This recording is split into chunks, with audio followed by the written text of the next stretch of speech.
News. Hyderabad హబ్సిగూడలో తీవ్ర విషాదం చోటు చేసుకుంది. ఇద్దరు పిల్లలను చంపి దంపతులు ఉరివేసుకుని ఆత్మహత్యకు పాల్పడ్డారు. హబ్సిగూడ స్ట్రీట్ నెంబర్ 8లో ఈ ఘటన జరిగింది. పోస్ట్ మార్టం కోసం మృతదేహాలను గాంధీ హాస్పిటల్కు తరలించారు. చంద్రశేఖర్ రెడ్డి హబ్సిగూడలోని రవీంద్రనగర్లో 8 నెలలుగా అద్దె ఇంట్లో ఉంటున్నాడు. అతనికి భార్య కవిత హౌస్ వైఫ్, కూతురు శ్రీతారెడ్డి 9వ తరగతి, కొడుకు విశ్వంత్ రెడ్డి 5వ క్లాస్ చదువుతున్నారు.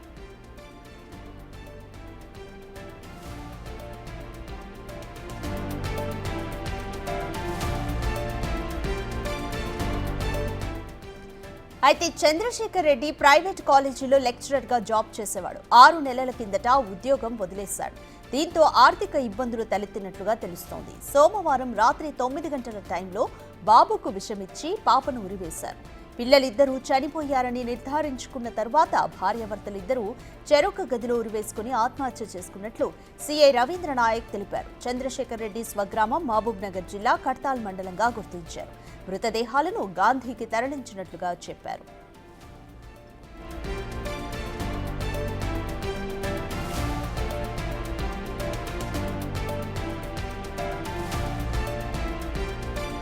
తొమ్మిది గంటల 30 నిమిషాలకు పోలీసులకు ఫోన్ వచ్చినట్లుగా చెప్పారు. చంద్రశేఖర్ రెడ్డి ఇంట్లో 2 సూసైడ్ లెటర్స్ దొరికినట్లుగా చెప్పారు. చంద్రశేఖర్ రెడ్డి జాబ్ మానేయడంతోనే తన ఫ్యామిలీతో కలిసి చనిపోయినట్లు సూసైడ్ నోట్లో రాసి ఉన్నట్లు తెలిపారు. ప్రస్తుతం దర్యాప్తు కొనసాగుతోందని, త్వరలోనే పూర్తి డీటెయిల్స్ చెబుతామన్నారు. తన అల్లుడు బిడ్డకు ఎలాంటి గొడవలు లేవన్నారు కవిత తండ్రి.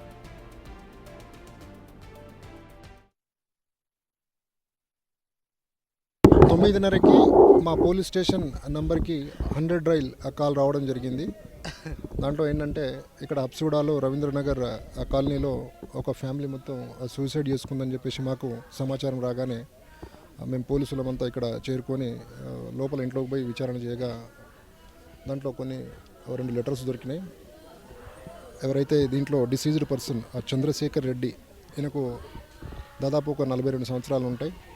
తర్వాత కవిత వీళ్ళ వైఫ్, ఈమెకు 35 ఇయర్స్ ఉంటుంది. ఈమె కూడా హౌస్ వైఫ్. ఈ చంద్రశేఖర్ రెడ్డి ఇంతకుముందు ప్రైవేట్ కాలేజీలో జూనియర్ లెక్చరర్గా చేస్తుండే. ఆ తర్వాత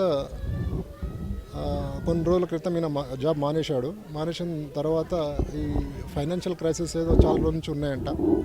సో ఆ సూసైడ్ నోట్లు ఏంటంటే నాకు చాలా క్రైసిస్ ఉన్నాయి, అందుకోసం నేను నా ఫ్యామిలీ తోటి సూసైడ్ చేసుకుని చచ్చిపోతున్నా అన్నట్టు కొద్ది ప్రాథమిక విచారణలో తెలిసింది. ఇప్పుడు కేసు కట్టేసి కేసు మీద దర్యాప్తు చేస్తాం. దీంట్లో నిజాలు ఫ్యూచర్లో ఇంకా మీకు తెలియపరుస్తాం. ఇప్పుడైతే ఆ 4 బాడీలని మేము అంబులెన్స్లో గాంధీ హాస్పిటల్కి షిఫ్ట్ చేయడం జరిగింది. కేసు చేసేసి తర్వాత ఈ కేసుని విచారణ చేపడతాం. దాని తర్వాత నిజాలు మీకు తెలియజేస్తాం. చూస్తే అదే విధంగా కనపడుతుంది, అక్కడ మార్క్స్ కూడా కనపడుతున్నాయి. ఫస్ట్ ఆ పిల్లల్ని ఇద్దరిని కూడా ఉరి వేసిన తర్వాతనే వీళ్ళిద్దరం చేసుకున్నట్టు మాకు కొంచెం అర్థమవుతుంది. అది కన్ఫర్మ్ చేస్తాం మేము.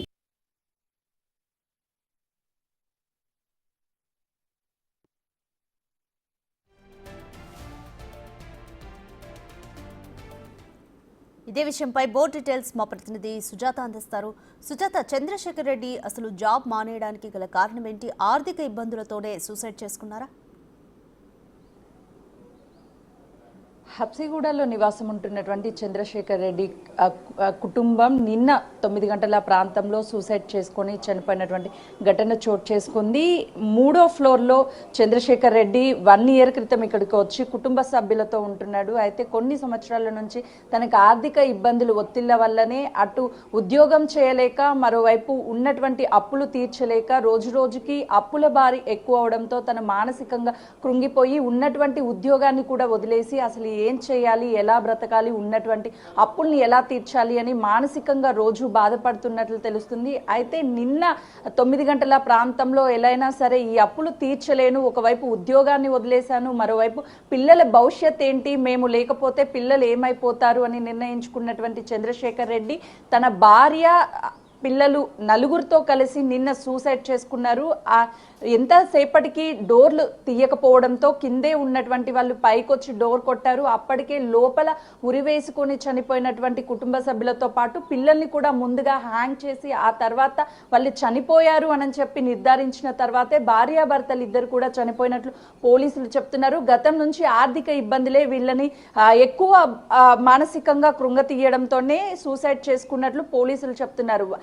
చంద్రశేఖర్ రెడ్డి మామ మాట్లాడుతూ వాళ్ళకి ఆర్థిక ఇబ్బందులు ఉన్నాయని ఎప్పుడూ మాతో చెప్పలేదు, ఎప్పుడూ భార్యాభర్తలు ఎంతో సంతోషంగా ఉండేవాళ్ళు. 1 year క్రితమే ఈ హబ్సిగూడలోని ఈ ఇంట్లోకి వచ్చారు. అప్పటి నుంచి వాళ్ళు పిల్లలతో కావచ్చు, భార్యతో కావచ్చు ఎంతో సరదాగా గడుపుతున్నటువంటి సమయంలో 6 నెలల క్రితమే ఒక ప్రైవేట్ కాలేజ్లో లెక్చరర్గా పనిచేస్తూ మానేశాడు. అప్పటి నుంచి తను ఆర్థిక ఇబ్బందులో కొద్ది మేరకు ఉన్నప్పటికీ డబ్బులు ఎక్కడైనా కావాలి అంటే చిన్న చిన్న అమౌంట్ని ఇస్తూ ఉండేవాళ్ళం తప్ప ఎక్కడా తనకి ఇబ్బంది గురించి మాతో చెప్పలేదు అని చెప్పి చెప్తున్నారు. ఒకే కుటుంబంలో ఆర్థిక ఇబ్బందుల వల్ల చిన్న పిల్లల్ని ముందుగా హ్యాంగ్ చేసి చనిపోయారని నిర్ధారించిన తర్వాత తల్లిదండ్రులు ఇద్దరు కూడా చనిపోవడంతో ఇప్పుడు అందరినీ కలిసివేస్తుంది. కుటుంబ సభ్యులు బోరున విలపిస్తున్నారు. పిల్లలకి ఎంతో భవిష్యత్తు ఉంది, అప్పులు ఉంటే తీర్చుకోవాలి, కానీ ఇలా హ్యాంగ్ చేసుకొని చనిపోయి పిల్లల్ని చంపేయడం చాలా బాధాకరము అని చెప్పేసి వాళ్ళ ఆవేదన వ్యక్తం చేస్తున్నారు. ప్రస్తుతం మీ ఇంట్లో అయితే ఎవరూ లేరు. అంటే సంవత్సరం క్రితం ఇక్కడికి వచ్చినప్పుడు తనకి ఉన్నటువంటి ఫైనాన్షియల్ ప్రాబ్లమ్స్ అన్నీ కూడా ఎవరితో షేర్ చేసుకునేవాడు కాదు, తనకి తానే మానసికంగా ఎప్పుడూ ఆలోచిస్తూ బాధపడుతూ ఉండేవాడు అని చెప్తున్నారు. నిన్న పోలీసులకు సమాచారం అందిన వెంటనే ఇక్కడికి చేరుకొని క్లూస్ టీమ్ అన్ని ఆధారాలని సేకరించింది. పోలీసులు కూడా కేసును నమోదు చేసుకొని దర్యాప్తు చేస్తున్నారు.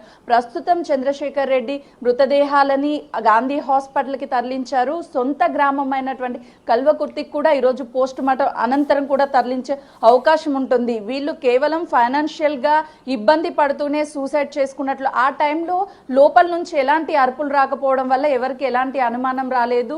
రాత్రిపూట జరిగినటువంటి ఈ ఘటనతో నిన్న ఉదయం ఏ టైంలో చేసుకున్నారు ఏంటి అనేది కూడా ఇంకా క్లారిటీ రాలేదు. రాత్రి టైం ఉదయం నుంచి రాత్రి వరకు ఎవరు బయటికి రాకపోవడము, ఇదంతా ఒకసారి చూస్తే ఇది టెర్రస్ ప్రాంతము, కింద ఫస్ట్ ఫ్లోర్ కావచ్చు, సెకండ్ ఫ్లోర్, గ్రౌండ్ ఫ్లోర్ వాళ్ళు ఉన్నటువంటి వాళ్ళు ఇక్కడికి ఎప్పుడూ వస్తూ ఉంటారు. కానీ లోపలే లాక్ చేయడం, పిల్లలు రోజు ఆడుకున్నటువంటి టైంలో కింద ఉన్నటువంటి సెకండ్ ఫ్లోర్ ఫస్ట్ ఫ్లోర్ వాళ్ళ పిల్లలతో ఆడుతూ ఉంటారు. కిందకి వెళ్తూ కింద వాళ్ళు పైకి వస్తూ ఎప్పుడూ సందడిగా ఈ ప్రాంతం కనిపిస్తూ ఉంటుంది. కానీ నిన్న ఉదయం నుంచి సాయంత్రం వరకు వాళ్ళ పిల్లలు కూడా బయటికి రాకపోవడం వల్ల కింద ఉన్నటువంటి వాళ్ళకి అనుమానం రావడం, ఆ తర్వాత పైకి వచ్చి డోర్ కొట్టినప్పటికీ ఎంతసేపటికి డోర్ తీయలేదు. ఇదే ప్రాంతంలో తమ పిల్లలతో సరదాగా గడుపుతూ ఉంటారు చంద్రశేఖర్ రెడ్డి కుటుంబ సభ్యులు. కానీ ఈ ప్లేస్లో నిన్న సాయంత్రం వాళ్ళు ఆడడానికి కానీ లేకపోతే స్కూల్కి కానీ అసలు బయటికి రాకపోవడంతో పలు అనుమానాలు వచ్చాయి. వాళ్ళ చంద్రశేఖర్ రెడ్డి కూతురు కొడుకు ఇద్దరు కూడా ఇదే ఇక్కడ ఉన్నటువంటి సైకిల్ని తొక్కుతూ ఎంతో సరదాగా ఆడుకుంటూ ఉంటారని కింద వాళ్ళు చెప్తున్నారు.